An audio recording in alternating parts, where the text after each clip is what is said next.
Thanks everyone for joining us at the April Walk Massachusetts Network event. I'm going to turn it over to our speakers, Karin and Etel. Karin? Hi, good afternoon, everybody, and thanks so much to WalkMass Network for hosting us. I attend these sometimes, but not always, so I know some of the folks on this as well as my friends from Central Massachusetts.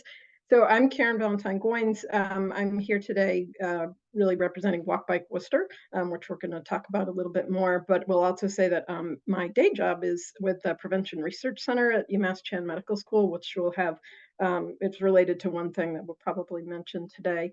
I'm a Worcester resident of nearly 30 years, so live, work, play, and advocate here. And really happy today to be talking with my colleague, Councilor Etel Haxhiaj. Awesome. Thank you, Karin, and thank you, Brendan, and everybody for hosting us. Today, I'm equally very excited to have this conversation. My name is Etel Haxhiaj. I'm the District 5 City Councilor in Worcester, going in my second term. I also just want to acknowledge that our Commissioner of Transportation and Mobility, Steve Raleigh, has joined us, and big ally in this work, so I'm glad that he's part of this conversation. Yeah, I'm just excited to have the conversation, and Karin has been a great partner, and I'm hoping that for those of you who may have encountered some of the same obstacles that we have in Worcester, that we can provide some insight on how this partnership with elected officials, city staff, experts, and advocates can be really helpful to pushing through some of those obstacles and creating a safe environment for all road users. So I'll stop there and I look forward to the conversation. So I think what we, when we talked about how to sort of use the time today to be most helpful to people, and I also want to say thanks to Commissioner Raleigh for joining today, but we thought it might be helpful if we gave people a really quick thumbnail on sort of how things have changed in terms of transportation in Worcester in the last 15 to 20 years. And then I just want to describe sort of the way WalkBikeWorcester approaches things, and then talk about how we've been really fortunate to work with staff and with the councilor. So like I said, I've lived here for almost 30 years, and I think the current assistant commissioner likes to say Worcester is about 30 years behind on the active transportation front. So I do walk, I do bike. People will say to me and to any of the Central Mass folks who are here today, I'm sure, oh, I would never bike in Worcester. Well, I do, but I walk. But it's gotten, actually, if anything, just because of current trends, I guess you could say it feels sometimes less safe. But just to give you an idea of the scope, going back to when I first started working in advocacy, Public Works was responsible for everything transportation. And so when we launched WalkBikeWorcester in 2011, myself and my co-chair, Jerry Powers, who has moved on from us, but we really, it was a very different landscape than it is now. When we really had two initial goals. One was preventing the city from recreating Main Street like it had been previously, which was sort of like a highway, and then also getting a complete streets policy. And so we were active over the next couple of years trying to bring people sort of over to that cause and showing up at design hearings and being almost the only voices in the room to speak up about walking and biking. In 2015, the city, through actually Division of Public Health work, convened a pedestrian safety task force, which ultimately morphed into a complete streets implementation body, because in 2017, finally, so picture I said 2011 was when we launched, 2017, the city adopted an administrative complete streets policy. So not an ordinance, but an administrative. So imagine 2017, we thought, oh, here we go, off to the races to work on complete streets. And then the Red Sox decided to build a ballpark here, which took a lot of city energy to get. First, the ballpark was going to be done, and the city magically the state magically came up with the money to redo Kelly Square. And that was really a lot of focus of design efforts. There was background work going on with complete streets. And in the meantime, as many of the people on this call would know, many communities around the state moved on through the state's complete streets incentive program, adopting a policy, doing a prioritization plan, starting to get money for projects, and Worcester was not there. 2020, we all know what happened in 2020, and that changed things even further. But then going forward from 2020, in 2021, the city did adopt a Green Worcester plan and launched a Department of Sustainability and Resilience. 2022, they began work on the first master plan in 40 years, so since 1987, as well as launching a Department of Transportation and Mobility, and also doing a complete streets prioritization plan, submitting that to Mass DOT. 2023, the DTM, as it's known, Department of Transportation and Mobility, launched planning for a mobility action plan. 2024, and I should say, and they received money through the Safe Streets and Roads for All for Vision Zero planning. That's a federally funded program to do a Vision Zero plan, and that was kicked off earlier this year with a forum that Jeff Speck spoke at, if folks are familiar with his work. Also in 2024, just recently received an earmark to do permanent work to change Mill Street, which you may have seen some of the news reporting or on social media about the controversy surrounding some some temporary changes or less permanent changes that were made on Mill Street in an effort to make it a safer place. And I also want to say that in that sort of intervening time, there's major design work going on for Chandler Street, which is a significant arterial in Worcester. So that sort of gives you an idea of how we are trying to catch up, I guess, from an advocate's perspective. And Etel, I don't know if you want to add to that. I will describe sort of what WalkBikeWorcester, how we've shifted our work over time, but I want to stop and see what you would like to add to that. No, I think you captured it all. I just want to make sure too that, and we'll talk a little bit about from my own personal journey into this work, that another exciting project that we're spearheading, the Department of Transportation and Mobility is spearheading with my support and WalkBikeWorcester and other advocates who are on this call, is some significant traffic calming and redesign measures on Stafford Street, which was the site of a 5-year-old that was killed 2 years ago. And so we're coming up on a community meeting to inform and have a conversation with community members on that.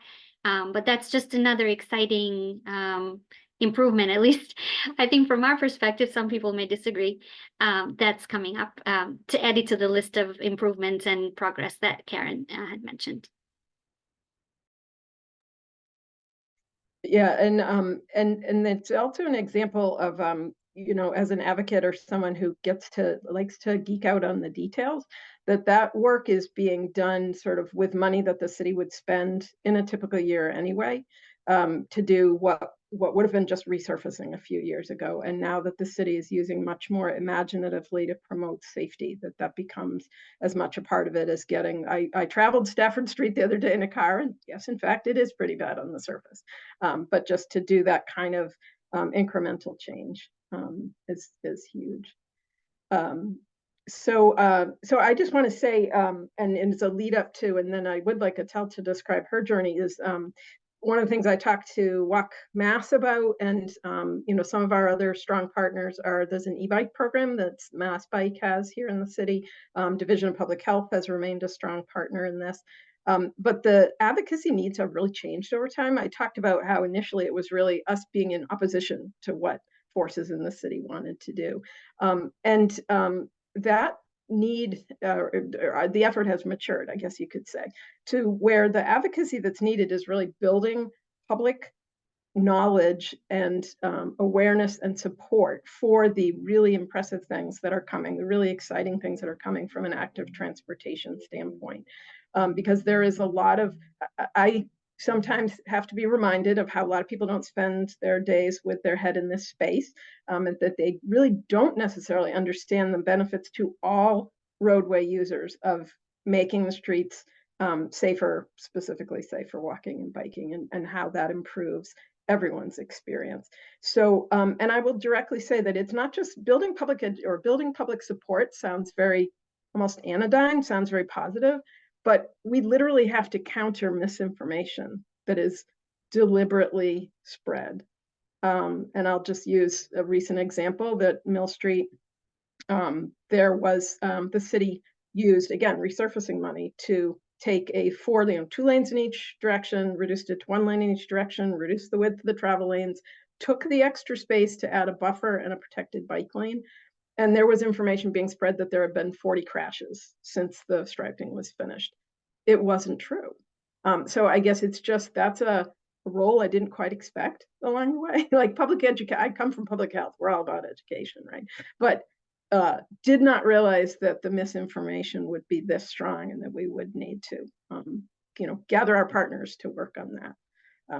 So Etel, I'll give it to you to kind of talk about your journey and that piece of it. Yeah, sure. Thank you, Karin. That was a really comprehensive view of what the transportation and what I think it is a movement for roadway safety for all users, how that's germinated and how it's kind of grown, and hopefully it will continue to grow. So I came to public office from a community organizer background. I wasn't I wasn't involved in walkability advocacy or work. A lot of my work was focused on housing and homelessness and racial injustice, equity, and youth work. And when I came to office in 2021, I think one of the things that struck me as I was campaigning was how unsafe the roads were, how my constituents almost, I would say, the number one issue that I heard on the doors is streets are so unsafe, we need to do more. And I can't say that the concept of complete streets, like Karin said, was something that folks understood. And I think there's a big role to play, both from the public officials' perspective, from our city staff and from the advocates, to collaborate and work together more to be able to break down this concept. As we know, in advocacy, we can get sometimes really wonky with certain terms or concepts. And I think folks would probably have a little bit more of a better understanding if they understood how the redesign of a street or this complete streets or vision zero vision actually can benefit everyone, both from a public safety and public health perspective and quality of life, things that don't always sort of make it into the lexicon of candidates or officials that run or people that run for office. So 3 months into my first term, a 5-year-old elementary student was killed on Stafford Street, which is one of the roadways that has the highest number of crashes and accidents. And as we found out, the more I learned about Stafford Street, it has been the scene of fatal accidents or near fatal accidents. And crashes, I should say. They're not accidents, they're crashes. And so I was just deeply affected by that. And so I speaking to the family, in partnership with our Commissioner Rowley and Karin and Representative LaBeouf, who's been a partner, and former Senator Goby, we set out to do a safety audit of the street. And part of why I wanted that safety audit to happen is not just to highlight for the neighbors and for those interested in this work why it matters that we shouldn't have roads that facilitate crashes like that, where a child or anyone for that matter loses their lives. But it was also an opportunity to convene a coalition of neighbors and elected officials and advocates and neighbors to spur some of the changes that I think are sometimes hard for our allies in city government to do without a lot of public support. And so we did that safety audit, and we're coming up on the 2-year anniversary of Candace's death. And I'm super excited that those changes are going to take place. And I think that for me, there was a transformative moment, not only in understanding and translating the urgency of doing this work, but also realizing, which naively I didn't know until I got into trying to explain and get support for Mill Street improvements and redesign, how important that partnership is with our advocates on the ground, and how important it is for elected officials to not spearhead these projects on their own. I mean, that's my philosophy, just in general terms. For any public policy, I think it's important to partner always and take cues from our community advocates who've been doing the work. But it felt especially important in light of how much opposition I encountered as we were trying to explain why another deadly street or roadway, Mill Street, which is a 4-lane, literally they call it a speedway, and why redesigning that would be important, both from a public safety and public health perspective.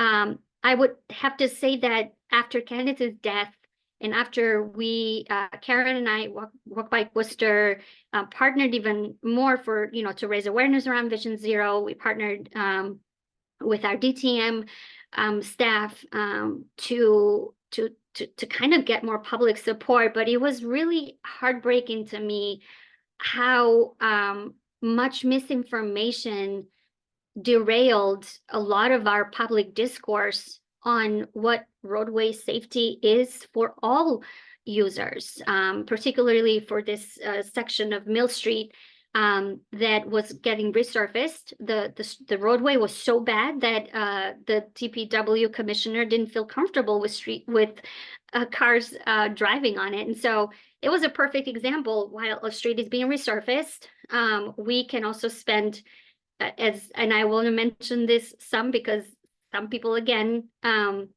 like misinformation so much that they ballooned the numbers of what it took to actually restripe the street. It was close to $140,000 to restripe the street and do the redesign to where it got narrowed from a 4-lane road to a 2-lane road with parking and a bike lane. And that spurred, I would say, granted it was also election time, a complete derail of a public discourse that was highlighted by a lot of misinformation, by a lot of opposition, both on council and outside of council, to delay the project, to stop the project, even though the majority of our city council voted for complete streets unanimously. And as I like to say now, I think Worcester is not unique in this, but there's always this opposition from community members who may need more time to get used to changes.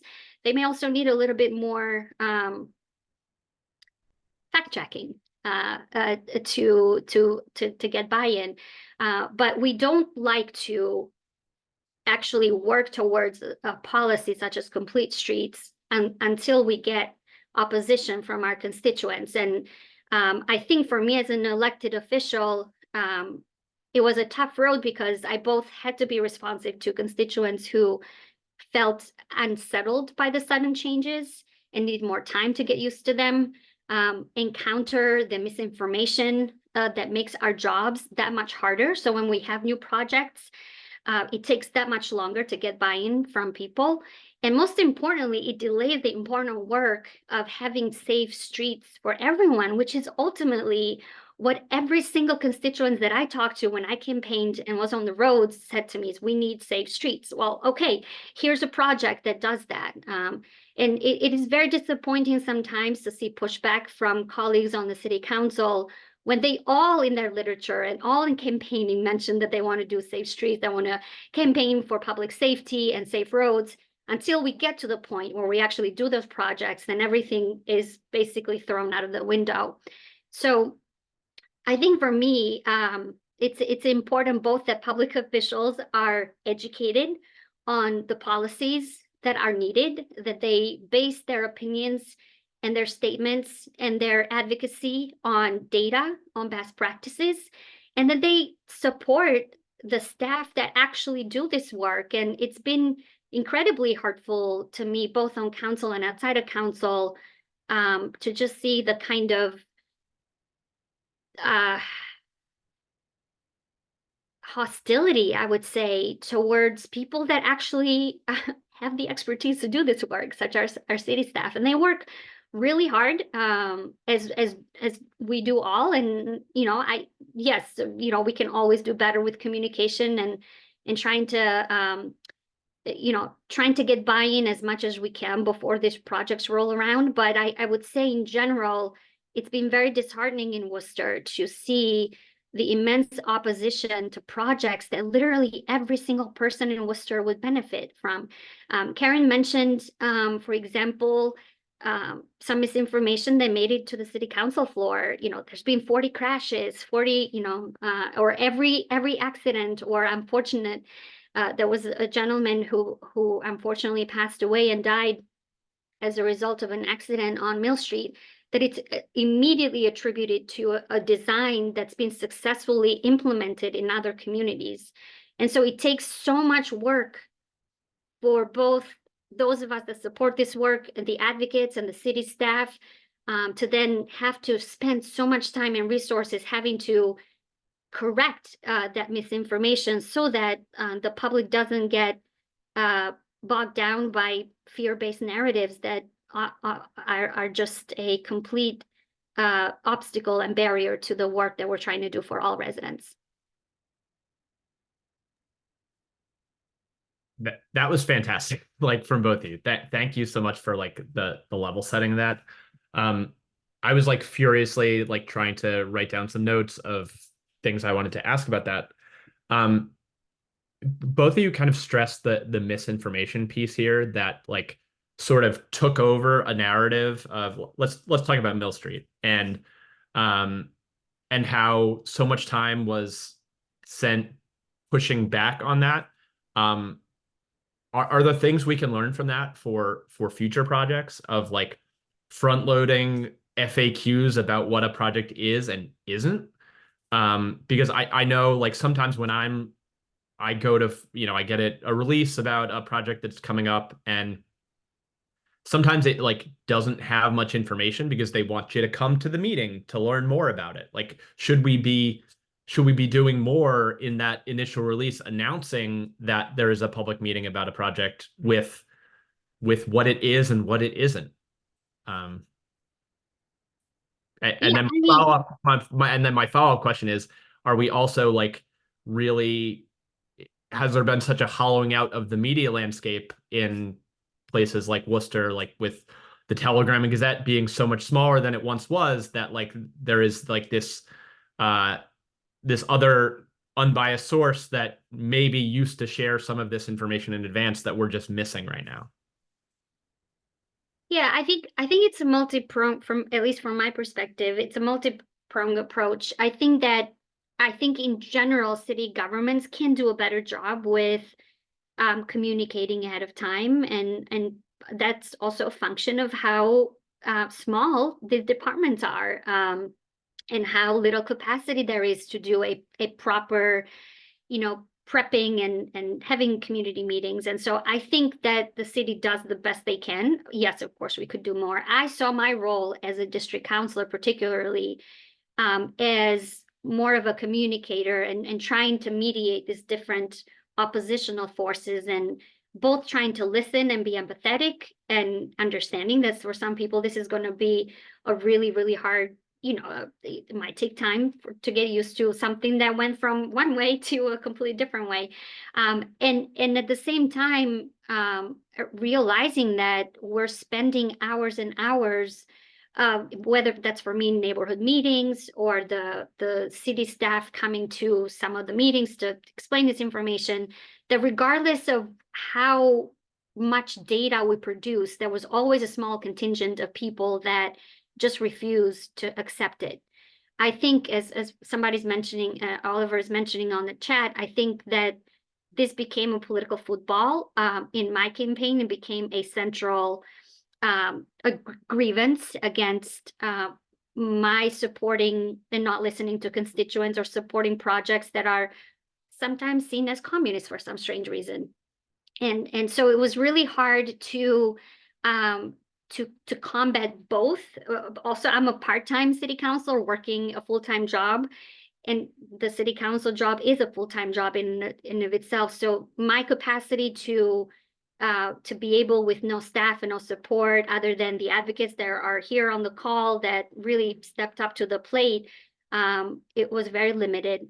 So I think that that was a function of all those things. But I do think that at some point we do have to kind of move forward with these projects because they literally are life and death situations. And I made a commitment as a public official and as someone who witnessed the tragedy of a 5-year-old with dreams and a life ahead of her, and the complete destruction of her family's life and the repercussions that it had on her family. I made a commitment that as long as I was in office, I was going to do whatever I could to push through these obstacles with the help of our advocates on the ground.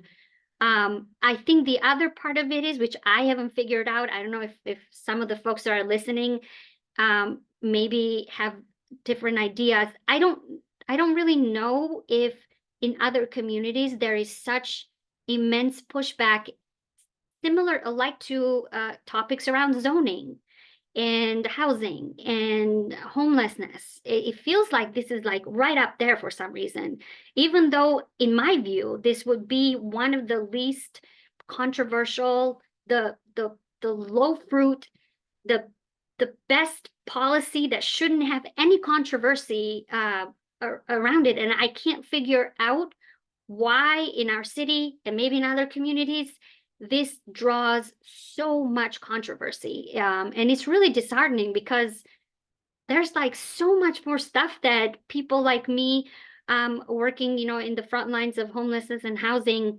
and other, vulnerable populations, like we could be spending so much time of our energy, to try to combat the opposition to all those things. So anyway, I can't figure out why this is such a controversial topic, and whether coalitions like ours on the ground can take a different approach to supporting the work of our experts in city governance.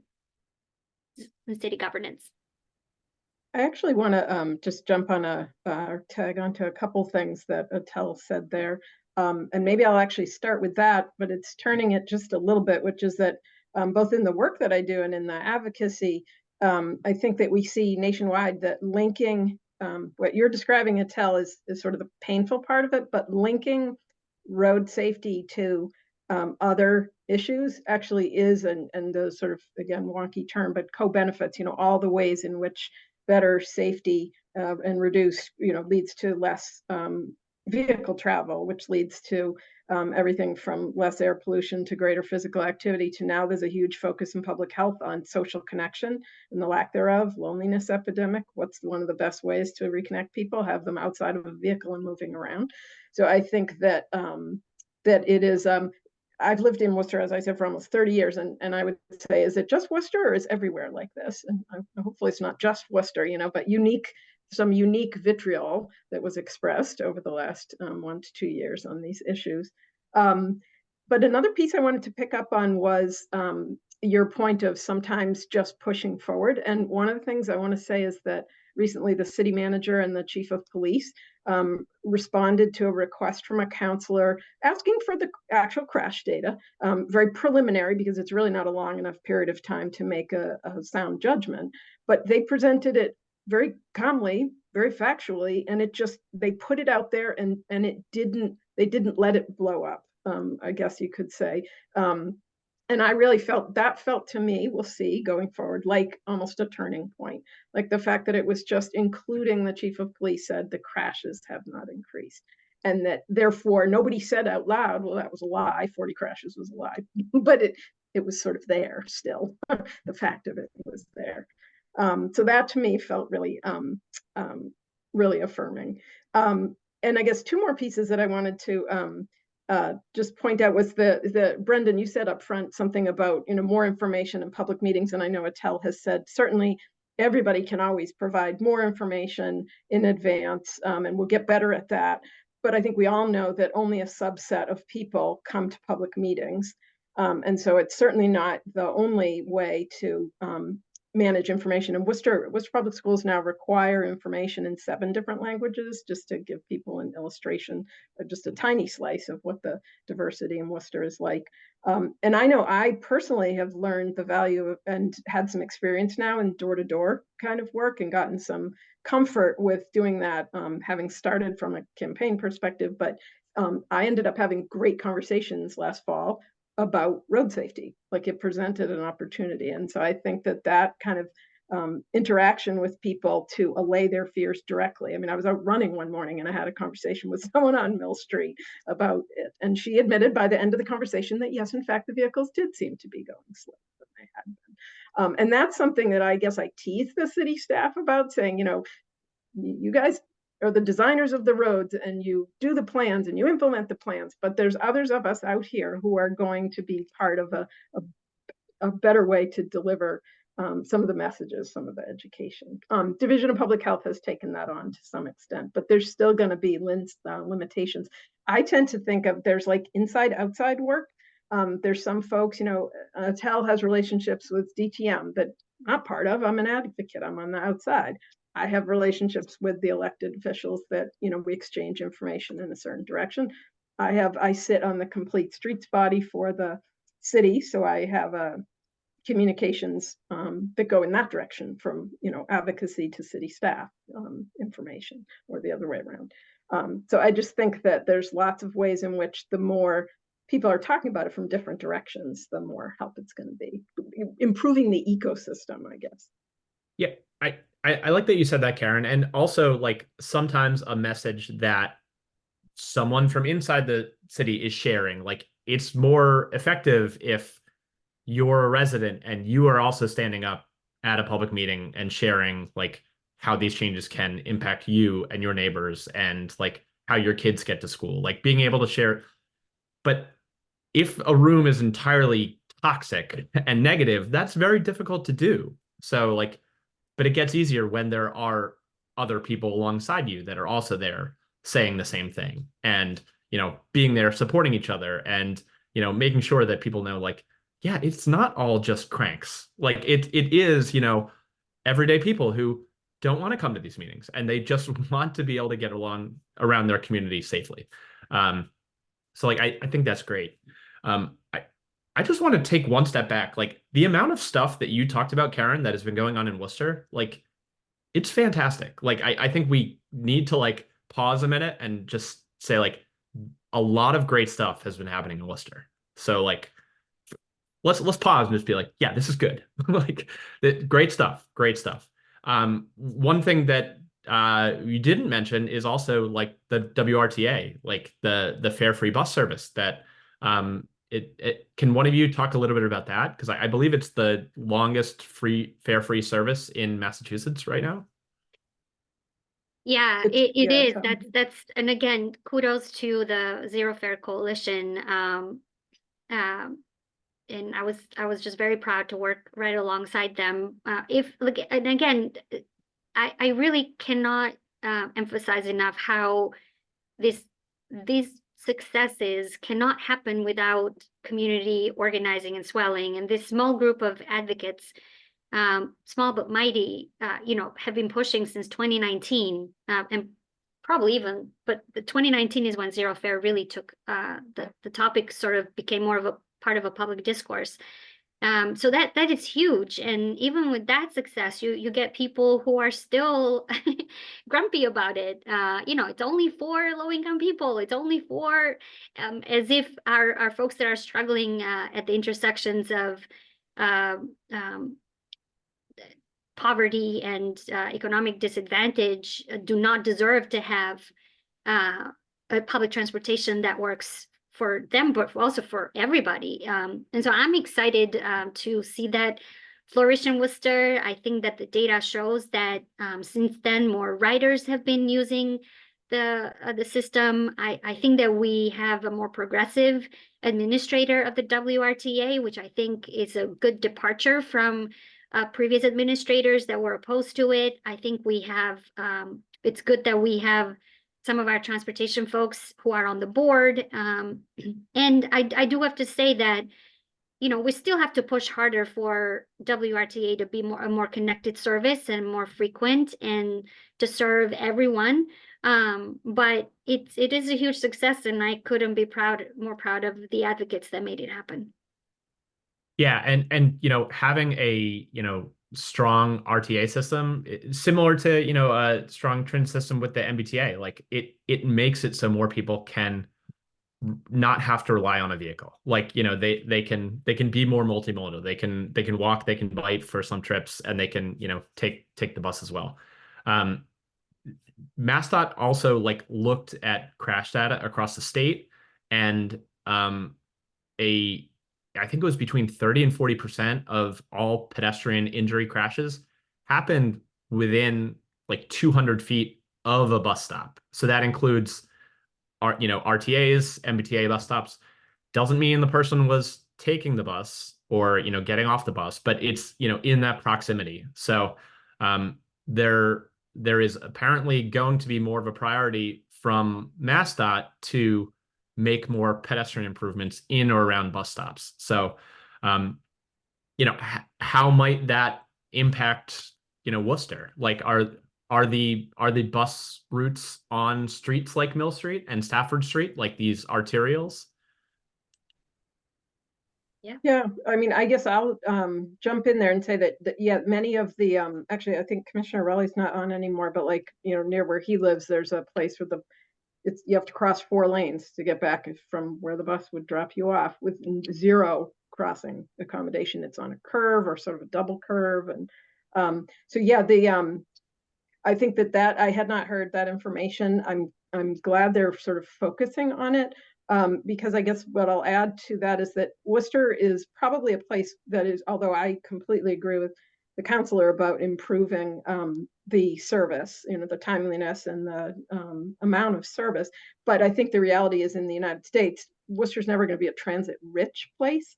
But I do see huge opportunity for people to link trips with small walking or biking trips between them. For example, the bus that I use, if I end up walking like 2 miles because I don't want to go all the way down to the middle and then come back out. But actually, I could get off, walk less than a half a mile, and hop the other one to go home.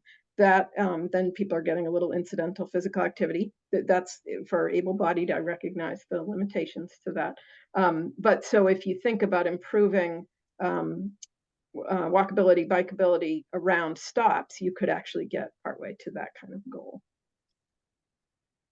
And I just wanted to add something else, Brendan, that you just reminded me of, is that two exciting initiatives that the city manager and the Transportation of Mobility Department is spearheading is lowering the speed limit citywide to 25 miles an hour and to establish safe zones for places that are like daycares or Head Start, parks, senior centers, etc.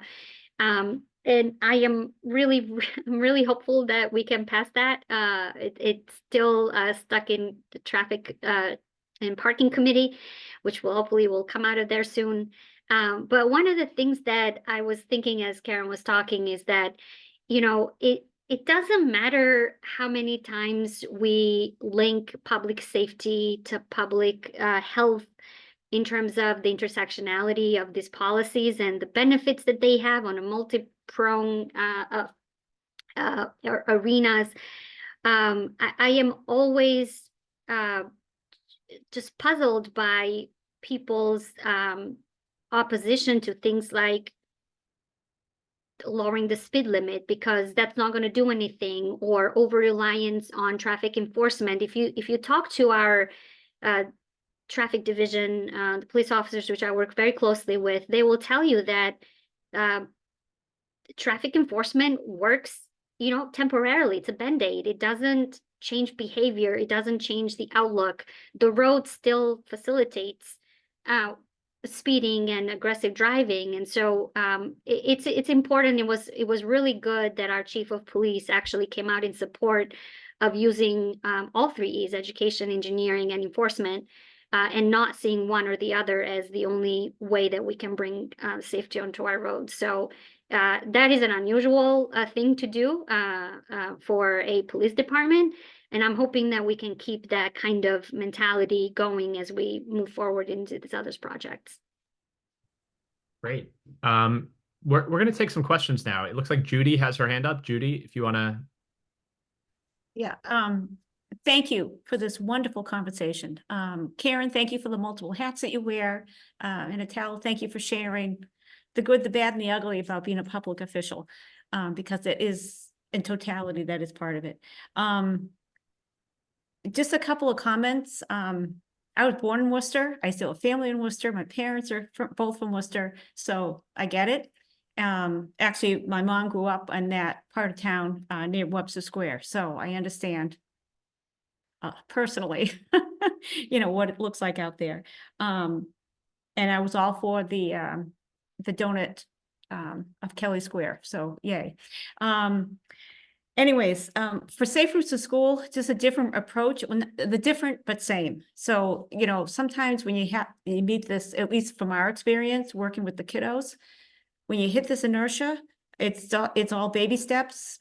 If you go too fast, you get your foot on the gas. For all the best intentions, sometimes we feel it pushes us backwards a little bit. So what we've been doing for the Safe Routes in the community for Worcester, there's actually a task force that for Safe Routes to School in the city of Worcester with the school department and some municipal entities, which are the appropriate stakeholders in the room. It took us a long time to get there. I can't, you know, I say we've made progress, and then there's still a level of frustration. And that's just the way some organizations go. But what we've been really pushing is education.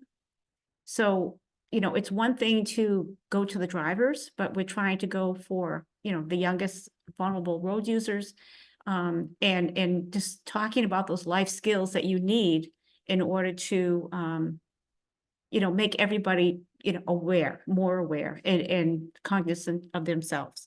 And we're also trying to push to a few of Karen's points, you know, a little bit of student independence, maybe, you know, have a small dent on school absenteeism, the whole social emotional side of being an independent citizen, if you would. For communication, some of the things that we've had, or personally in my, you know, all the volunteer hats that I have, you might want to consider tax bill inserts. So it's just a quarter of a piece of, you know, of a regular piece of paper. We usually make them colored in my hometown, and everybody gets it a few, you know, 4 times a year. So it's just something you got front and back. Just an idea. It's already free. You just have to pay for the printing, because you know, it's not going to increase the postage at all. The schools have probably one of the best oiled communication machines anywhere, because they have their finger on the pulse for the parents, as is necessary. So it's a different type of collaboration for the city to be able to work with the schools. And it's all under the guise of public safety. We just want everyone to be safe. And this is just, you know, another approach. We also recommend, you know, what's your cable TV doing? PSAs go a long way, just 20, 30 seconds. For Safe Routes, we have an annual high school video contest, and oftentimes the communities will then use those in their communities, you know, on their free public cable. You can make your own. And again, it's that top down, bottom up. We're looking at all the stakeholders in the room to try to, again, inform. And then lastly, you have a lot of data. And again, we all know people really don't like to read much. So graphics go a long way. So just suggesting some infographics that are simple, colorful, but really hit the point. You know, conversations can get into the weeds very easily, and then people just shut down. So even if, say, at every city council meeting, you had an update on something and it was just one pie chart, you know, that's pretty. That's, you know, eye-catching, and things like that. So I see you're already producing some. Perfect. Anyways, just my 2 cents. Thank you. I was just gonna, I put it into the chat, but I'll just respond by saying, you know, I worked on Safe Routes to School for 5 years. I was a Worcester Public Schools parent, started as volunteer, and then did it as part of Mass in Motion. And it was a very different landscape than it is today. The one, maybe it's a cynical statement that I will say, is that working through the schools, all know we need to do it, but there's a certain amount of, there's many teachers who are entirely themselves car dependent. Some of them don't like the neighborhoods that their schools are located in and don't believe in walking around those neighborhoods. So, I mean, there's a whole educational layer there too. Yeah, there's inertia on every level.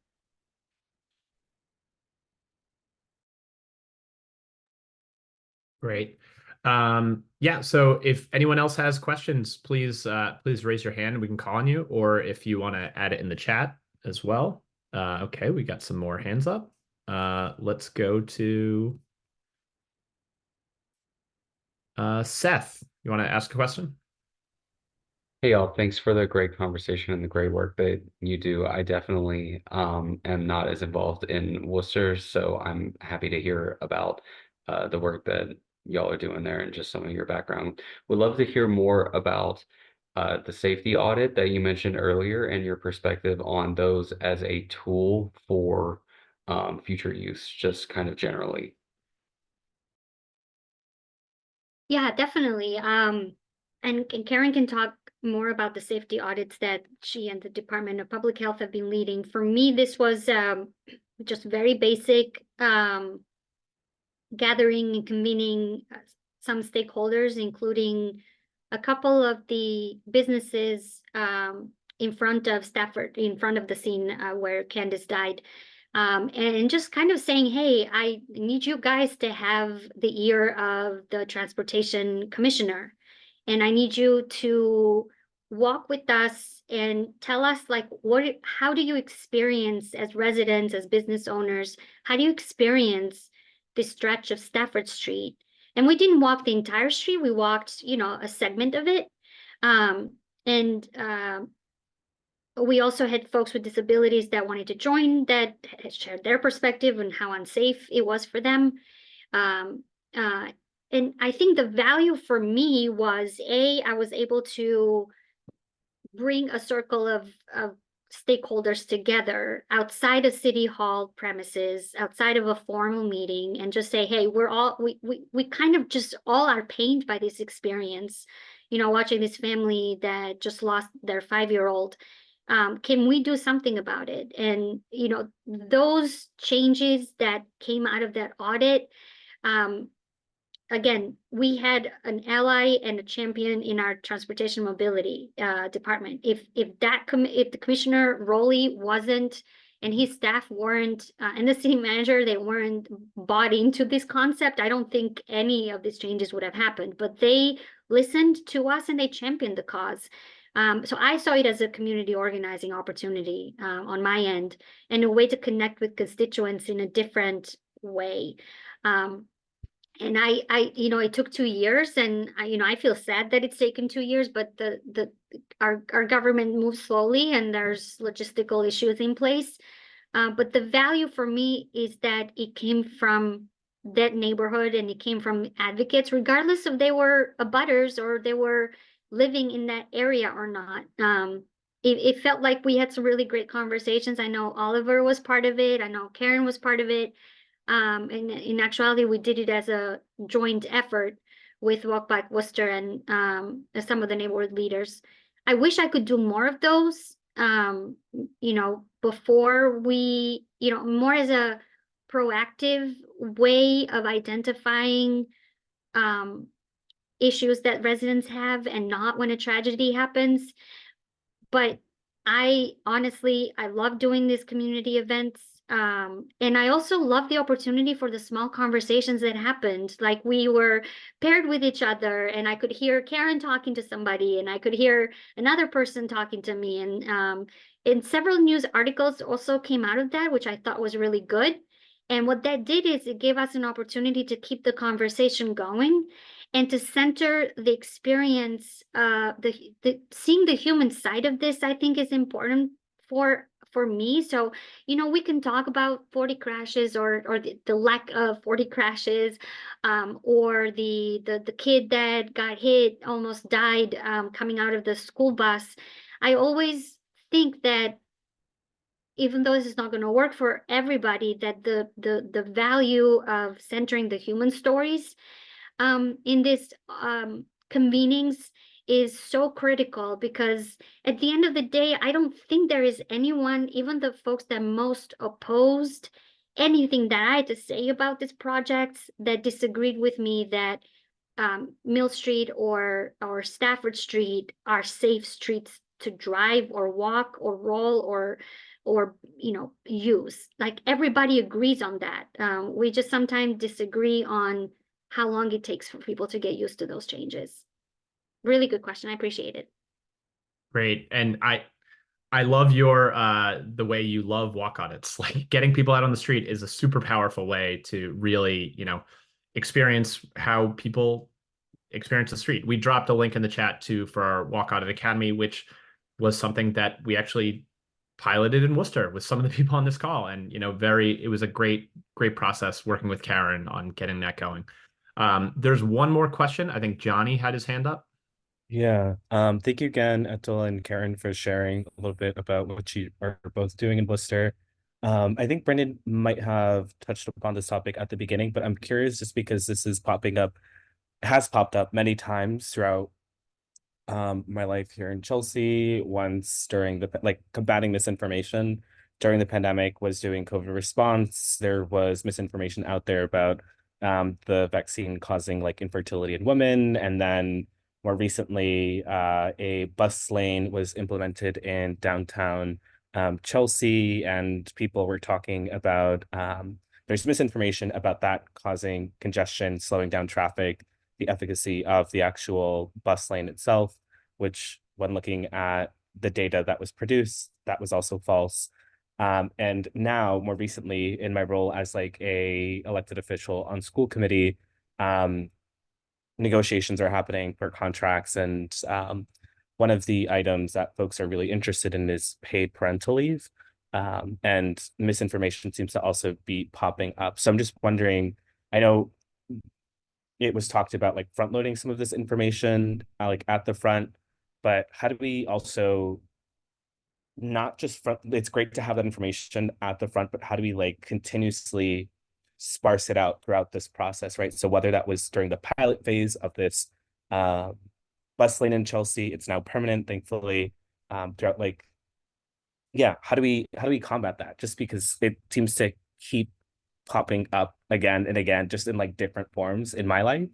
And I have found the most effective way for me to just have like individual conversations with people to be the most useful, but not the most effective use of time, right? Because you can't have that conversation with everyone. So I'm just wondering how to go about things like that.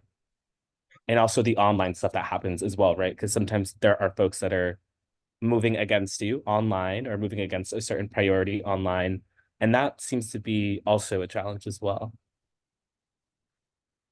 So I'm going to just add from the advocate's perspective. I think that so there's going to be both. There's in the moment stuff that we're going to have to deal with, and I'm not a great user of social media, so I mean, Etel has had to deal with a lot and has developed her own approach to how much to manage and when. So you can speak to that, Etel. But I will say that from an advocacy perspective, what I'm trying to do is build our army on 3 layers. There's like people who will be the most active, who get jazzed by these issues, and we're collecting those people along the way. There's the next, and delivering information to them in an ongoing way through newsletters, through social media. But then there's a next layer of people who are informed and can be mobilized, and it's just keeping the information, putting it out there and exploring the different formats that meet them.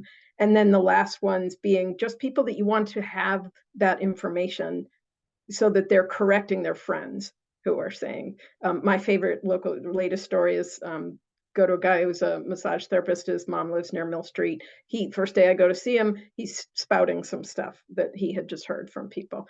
And I gave him the facts. Next time I go there, and he's telling me about how he talked to someone.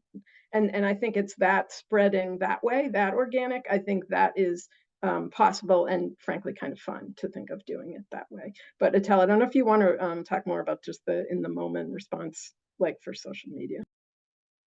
Yeah, the social media can be really brutal. And I think that's where a lot of this misinformation toxicity and really dangerous narratives kind of fester. I used to be really aggressive in my response and trying to meet every dangerous narrative with response, and it just soon became unmanageable. And I also realized that folks weren't interested in having a factual conversation. They were very much emotionally attached to, you're changing our way of life. This is too much change right now. It's not going to work. I'm not going to wait for the data to show the efficacy of a policy. And when you marry that with this kind of issues percolating during a campaign, then you add another layer of fire and hostility. So I think my philosophy and my strategy has been, as much as possible, when we know that there is a policy that is going to be rolled out, to, yes, rely on the traditional methods of mailings, et cetera, and graphs, and et cetera, and neighborhood meetings, which are not always representative of the entire, fabric of our communities, right? They're not. They're just very homogeneous, and they tend to be dominated by a small subset of people. And so where we have the opportunity to find ways, and I know you said it takes a lot of time to have one-to-one conversations, but I canvass. Like, I'm going to go canvassing again this weekend to just, with postcards, to talk to people, as many as I can, business owners in the area, just invite them to the conversation, see, what anxieties are there. I think as public officials, we are also quite limited on the capacity that we have to actually do this job right. I don't know about other places, but in Worcester, we don't have staff to sort of help us with convening multiple community meetings, to actually go to untraditional methods of delivering information, to hire ambassadors like our youth workers. We're lucky to have a very active DPH department and people like Karin, but there's also ambassadors in neighborhoods that have street cred, that can talk to people, that can have it in multiple languages. We have a huge immigration and refugee population that I don't think any of our meetings are reaching, because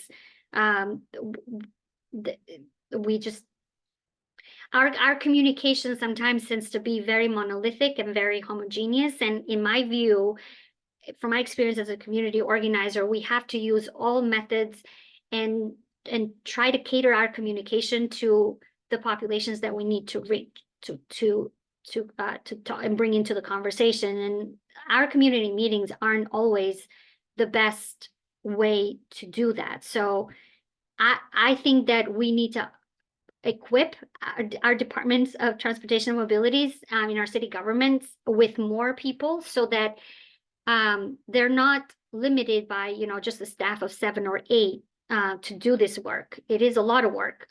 Commissioner Rowley responds to thousands of complaints a year. Like Karin said, this is a complaint-driven process, which is completely inefficient. And so if their time is going to micromanaging complaints from, like, I need a placard here and I need a stop sign there, they're not spending time on relying on people that have the experience of reaching communities to actually do a robust, multi-pronged approach to getting information. And I think Tracy put it in the chat too. It also depends on the people that we hire as contractors to do this information. We're going to test this with Mill Street. Now that we got the federal earmark, some of these planning dollars are going to go to a consultant that will be responsible for community engagement. So we're going to have to see sort of how that pans out. And I'm sure that Karin and I are going to have some conversations along with folks to make sure that we're reaching the communities that I don't think we're reaching right now. Thank you so much. Yeah, this has been a wonderful time. We are over time, so I really appreciate you both sticking around and thank you so much for this great conversation. And I think the last thing is we tentatively are scheduling a walk for May 23rd in Worcester, starting from Union Station. And we actually did one in 2015. And Karen and I went back and looked at the route we did then. A lot has changed just on that route we did. We might switch it up a little bit, but yeah, we'd love you to pencil in that date, and everyone else on the call to pencil in that date to potentially join us to see some of what's going on in Worcester and hear from some of the folks working on the projects. So Sounds great. Great. Thank you so much for having us. Yeah, Bye, have a great day. everyone. Bye. Take care, all.